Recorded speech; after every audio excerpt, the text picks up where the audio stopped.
My sister Vanessa dropped her 10-year-old stepdaughter at my apartment with a suitcase and a smile that never reached her eyes. "Don't get too attached," she said. "When we come back from Europe, Lily won't be our responsibility anymore." Before I could ask what that meant, Vanessa and her boyfriend drove away. The moment their car disappeared, Lily locked the door, checked the windows, and pulled a phone from inside her stuffed rabbit. "Aunt Harper," she whispered, "they think I don't know what they're planning." On the phone were recordings of late-night arguments, photographs of forged documents, and a message about money Lily would inherit from her late mother. Then she showed me the video. Vanessa was standing in Lily's bedroom, emptying her drawers into trash bags while her father said, "By the time anyone realizes she's missing, we'll be across the ocean." I called one person and started recording everything. My name is Harper Bennett, and I was 28 years old when my older sister unknowingly handed me the biggest secret our family had ever hidden. Until that week, I believed Vanessa was simply impatient, controlling, and far too eager to impress everyone around her. I never imagined there was something much darker behind the way she looked at her 10-year-old stepdaughter. Vanessa had married Eric 3 years earlier after his first wife, Rachel, was said to have died in a tragic car accident. Everyone accepted that story without question.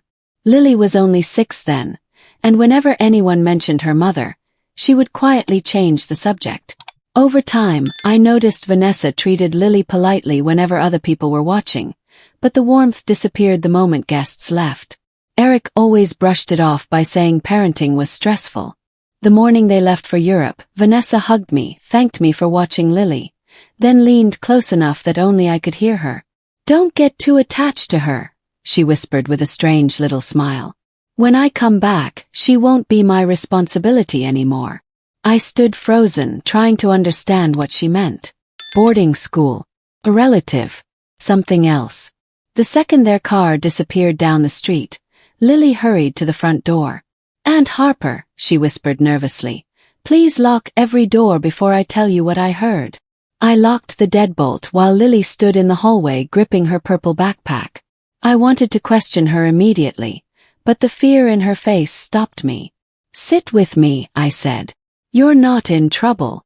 She lowered herself onto the couch and pulled a folded envelope from inside her shoe. Her hands trembled as she passed it over.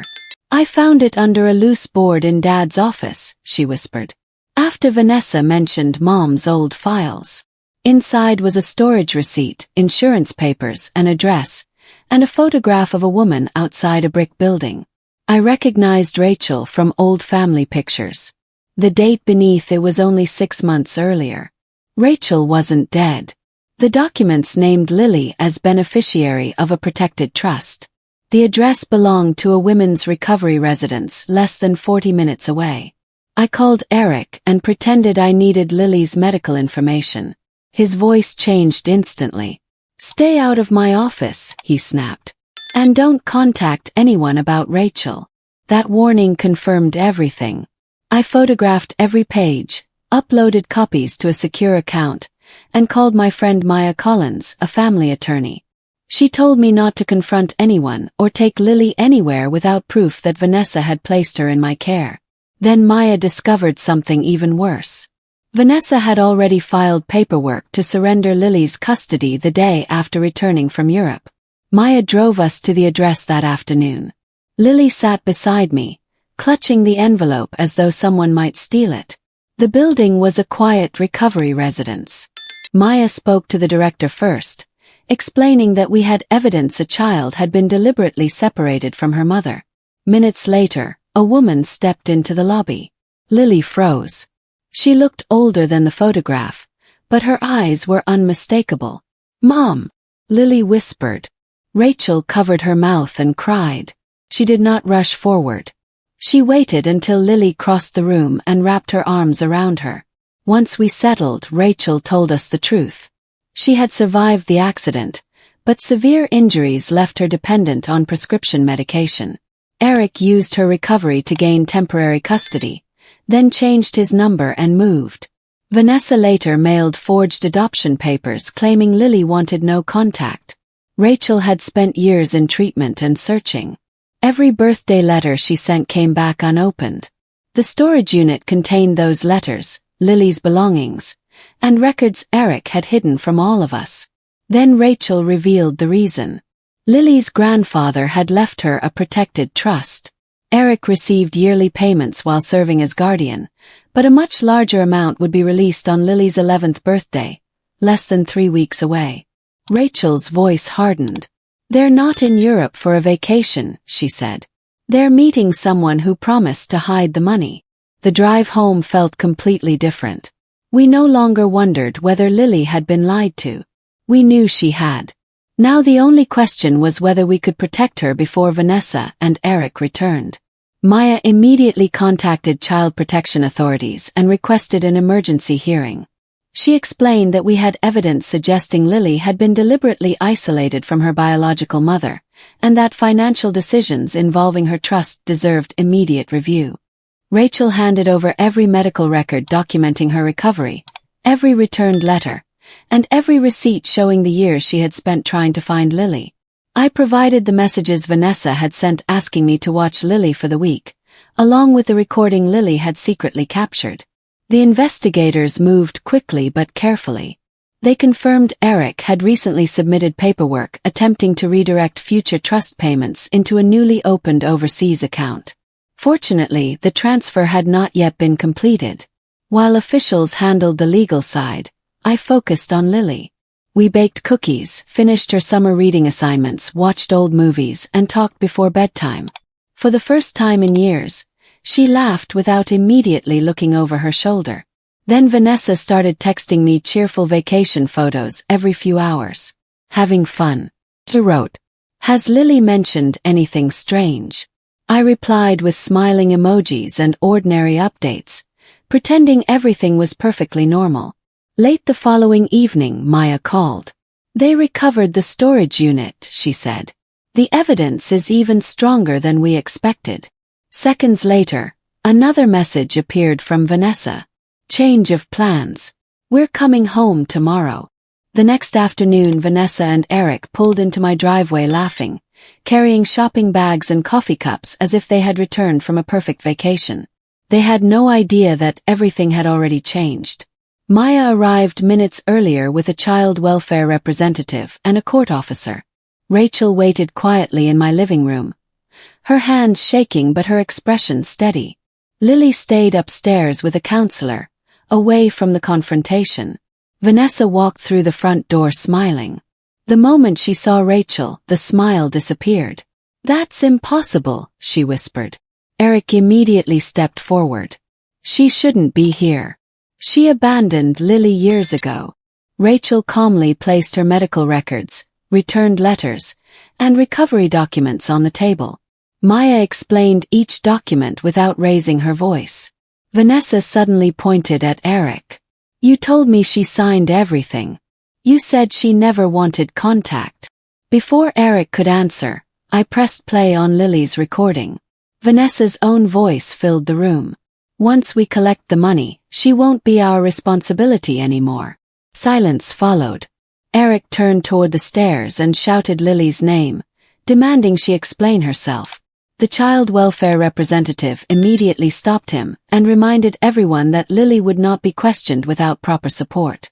Then the court officer handed Eric and Vanessa temporary protective orders.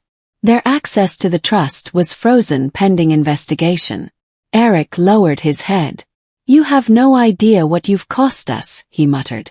I looked straight at him. "No," I replied. "Lily finally knows what you cost her."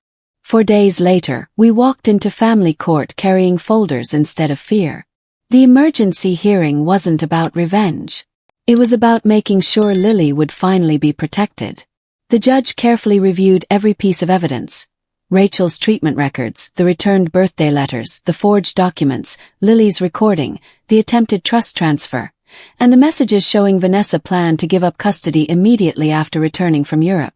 Lily never had to stand in the courtroom and relive everything in front of strangers. Instead, she met privately with a trained child advocate whose only job was to make sure her voice was heard safely. When the advocate returned, she summarized Lily's wishes. "Lily wants to know her mother," she said, "but she also wants stability. She doesn't want another sudden goodbye. The courtroom became silent. The judge ordered Lily to remain temporarily in my care while Rachel began supervised reunification visits. Eric's access to the trust remained suspended, and an independent forensic audit was authorized. Neither Eric nor Vanessa could contact Lily without approval. Vanessa's attorney insisted their trip overseas had been innocent, but investigators presented travel records showing meetings with a financial advisor connected to the attempted account transfer. Then came the moment none of us expected. Vanessa admitted she had planned to leave Eric after receiving the trust money. She had been deceiving him almost as completely as they had deceived Lily. Eric stared at her in disbelief. After the hearing, Lily quietly looked at Rachel and asked, "Did you ever stop looking for me?" Rachel answered without hesitation, "Never. Not for a single day." 6 months have passed since that hearing, and our lives are almost unrecognizable. Rachel completed every reunification requirement the court established. Week after week, I watched her rebuild a relationship that had been stolen instead of lost. There were awkward moments, happy tears, and difficult conversations, but there was never another lie between them. Lily celebrated her 11th birthday surrounded by people who actually showed up for her. The protected trust remained exactly where her grandfather intended, managed by an independent trustee until she became an adult. Not a single dollar disappeared. Eric eventually pleaded guilty to financial fraud related to the trust investigation. Vanessa accepted responsibility for submitting false documents and cooperated with investigators. Neither received custody again. People sometimes ask whether I regret opening that envelope. I always smile. If I had ignored Lily's frightened voice that first night, I would have believed the same story everyone else accepted. That Rachel abandoned her daughter and that my sister was simply doing her best. Instead, one scared little girl trusted me with the truth. Today, Rachel and Lily live only 15 minutes from my house. Friday dinners have become our tradition. Lily still insists on helping me bake cookies, even though she somehow burns the first batch every single time. A few weeks ago, she slipped a handwritten card into my purse. It read, "Thank you for believing me before anyone else did. You didn't just save my future. You gave me my family back." I still keep that card with me everywhere I go.